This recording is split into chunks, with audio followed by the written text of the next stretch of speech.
Welcome back to another episode of my trading vlog. Remember, analyze, make a plan, follow the plan, no fear, no doubt. Let's look at AMC, GameStop, and we'll move around the market a little bit. I didn't make a video yesterday. I think every other day is a good time frame. Get a good idea of what's going on less than a intraday, I guess more than an intraday basis. Whatever. Moving on. Here we have a good bounce. This last week, the last 5 days have been fantastic for AMC in terms of price action. There's obviously an uptrend forming through here. I don't even really think I need to draw it. It's right there. It's possible that we're moving through a narrowing price range, and that could form some sort of diagonal through here. Zooming into the hourly time frame will help us understand whether that's the case or not. Ooh, I see a lot of big wicks. When I see a lot of big wicks, I want to go and turn on the line chart, because what that does is it breaks the price down into a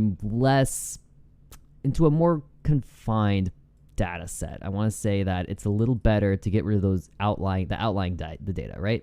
So right away, we definitely don't have like a diagonal that starts way back here, but we may have something forming up here towards the end, and perhaps this uptrend's actually breaking on the line chart. Now, when I turned on the candles, that doesn't look like the case, right? In fact, you might use the wick from the start of the trend to say, hey, maybe we aren't going below there, but we totally are on the hourly. On the daily, maybe not though, okay?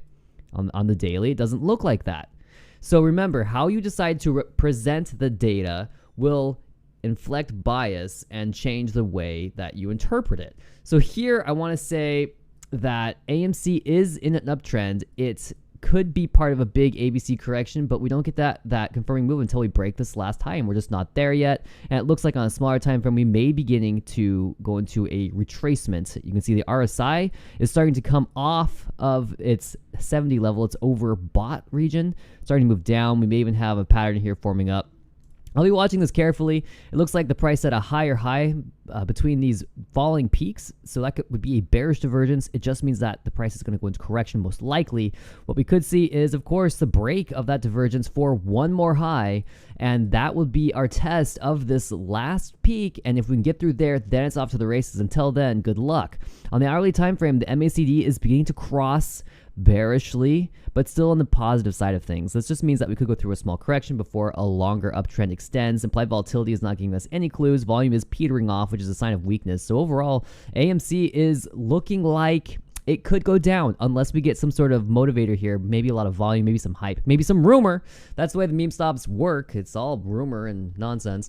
Going into GameStop next, big spill down. I was talking about going down to the 765 level to fill the gap on the daily time frame. Because on the hourly, that the gap's a little smaller. And if we consider this hourly chart, you can say that we've almost filled that gap, and we may even consider it filled at this point. It's only it's within $1, within 50 cents. You gotta give some wiggle room. There's no like perfect science to that.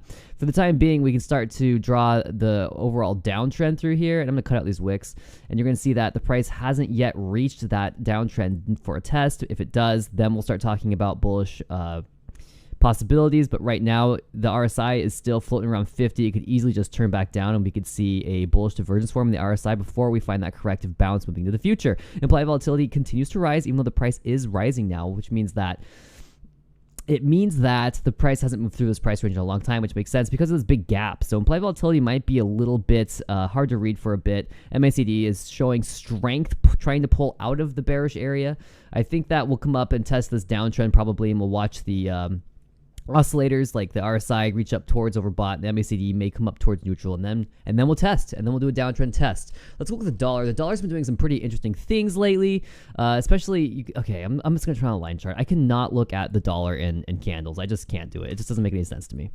Dollar's grinding sideways after finding a low, forming something of a double bottom. This does look like correction still so far. There's no implied volatility on the dollar strength index. The MACD is floating around, getting choppy, breaking around neutral. The dollar's getting ready for its next move. If it's down, it's going to be a huge down. If it's up, it's going to be a relatively large up. We could even see 103.9. We see that happen. I would expect equities to fall with gold and silver. Checking on GLD and equity, a trust of gold. It's not the physical metal itself, but it's still good to follow. The downtrend broke, and now we're moving through some sort of sideways consolidation through here. Very possible that this is a corrective downtrend, and we may touch this uptrend. We may just bounce from here and off to the races we go. It depends on what the dollar does. MACD is flowing towards neutral. So I want to say that a lot of these things are moving in a pretty predictable way that that meets expectations. We had these big moves up and we're going sideways, and these are correction phases. Flat corrections like this make me think we got one more big push up. I think SLV is really going to fly. It's going to soar. You can see that we've reached these targets I put down a while ago, and now I'm going to say if we can get out of this region that I'm going to be showing here, this channel tool, then we'll go bullish or bearish off of what the price does at that level. Moving on to, let's go look at EVFM. This is just for you, Schmear, Christian, whatever you want to be called. So the price has been bouncing between bearish continuation and bullish continuation a lot, and that's totally cool. As long as the price is between these two levels, like whatever. When we broke out above here, this was a buy signal, and we did find one more high that was higher than that initial push out, but the price has come back down, right? We might have 1, 2, 3. This could be wave 4, and wave 5 may be coming in to set a new low, and that would complete at least a motive wave heading lower here. And in that case, I'm going to be saying that this push down, this was A, and actually you'll see I have this yellow A down here. I think this might also be A. And that we could have this up here be B. You're going to say I have a motive wave count through here, which would make this invalid, and that's true. If this were to be wave B, I would need to get rid of these, and I would need to relabel them like this, where this big peak, that would be A.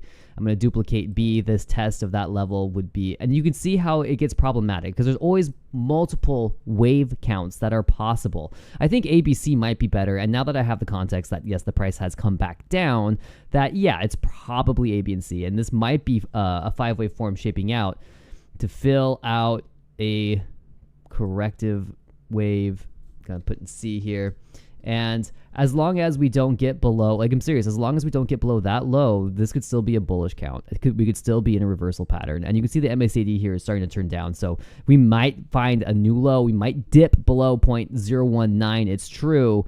But overall, I wouldn't be too worried yet. Volume is, after all, kind of petering off. There are some big sell bars through here. But I'm going to go ahead and just hold. I'm not too worried about it personally.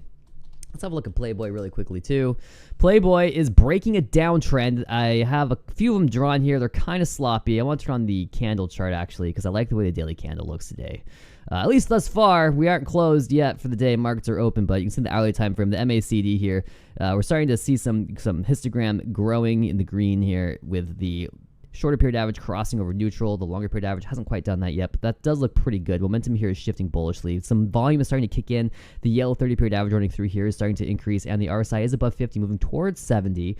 So at least on the hourly time frame, this looks really good. I've been talking about waiting for this drop to end, and it may just have. Looking at the daily candles, you can see we had these are almost pipe bottoms. These look really good. To see a big red candle followed by a big green, this is beautiful. Now we have this push higher that fills this gap we formed after the open of 525 from 424. I want to say that we're off to the races, but it's not true. Not yet. We need to get above a few critical levels of support and resistance, probably somewhere through here, that $1.70. And you can see I use the low back here to make that determination. So if PLBY gets above 170, test 182, and then we'll come up here this downtrend. Could this happen in quick succession? It could, because earnings are coming out May 10th, and that's not too far down the road, right?